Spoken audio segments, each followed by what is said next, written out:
Alright, we are back again for another week of Fantasy Football in 5. Last week was our Week 4 recap. This week it will be our Week 5 recap. If you haven't seen last week's video, please check that below. Okay, so our studs this week starts off with Devonta Freeman again, third week in a row. Antonio Gates, Josh McCown, Eli Manning, Doug Martin, Blake Bortles, the Broncos defense, Tyler Eifert, and Thomas Rawls. Now, Doug Martin had another big week. This week he had over 150 all-purpose yards and 3 touchdowns. That is huge. He is also tied for second in rushing this year. Antonio Gates, he came back from his 4-game suspension. He and Phillip Rivers have always had a great connection. And Rivers threw 2 touchdowns to Gates, which is a huge lift for the Chargers, even though they lost. But it's just good for Antonio Gates to be back. Alright, a couple of duds this week in fantasy include names like Eddie Lacy, Matt Ryan, Percy Harvin, Antonio Brown, Alfred Morris, Peyton Manning, Charles Clay, and Jeremy Hill. Antonio Brown, this is the second week on the dud list. He and Michael Vick really haven't had that great of a connection. He was always great with Ben. He only had like 40-some yards this week and last week. So if you're a fantasy owner of Brown, you're really disappointed right now.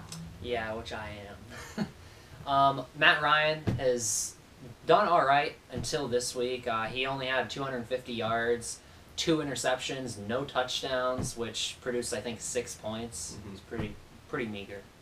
Okay, our injury list starts off with Jamal Charles. He has a season-ending injury towards ACL again. And all these guys on the list are questionable. Justin Forsett, Steve Smith, Samuel Watkins, Tyrod Taylor, Martellus Bennett, Alshon Jeffrey, Isaiah Crowell, Demaryius Thomas, and Golden Tate. Now, all the guys I'm going to list are also questionable.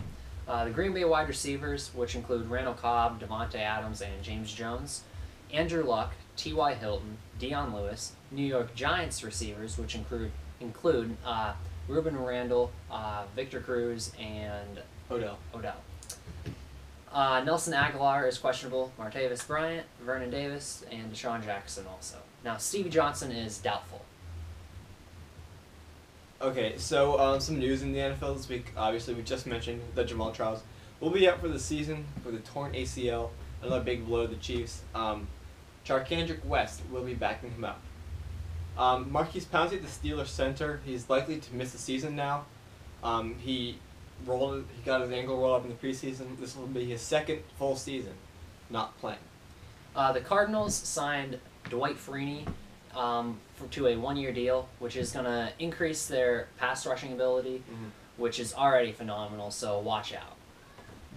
Alright, a couple of waiver wire pickups this week in fantasy include names like Eli Manning, Josh McCown, Andy Dalton, Antonio Gates, Charcandrick West, Doug Martin, Alan Hearns, Antonio Andrews, Blake Bortles, Gary Barnidge, and Benjamin Watson. Gary Barnidge, Cleveland tight end. He's had a very underrated season this year. He's one of the top, 5 or 10 tight ends fantasy-wise this season. And he's still available in a lot of leagues. So if he's out there, you need to pick him up. Josh McCown had another really good week here. He had 457 yards passing, 2 touchdowns through the air, 1 on the ground, and he is now the leader in most passing yards in a game for the Browns, so that is pretty cool. Never thought we'd be talking this much about the Browns in fantasy football. Yeah, seriously. They suck. Alright, this is Fantasy Football in 5. We deliver all our fantasy news in 5 minutes or less because who wouldn't want to watch a 30-minute video on this topic? Amen. Alright, this is the Week 5 recap. Next week will be Week 6, so stay tuned for that. And our fantasy team won again this week with Tom Brady with 29 points and Antonio Gates with 21 points to lead us to 3-2.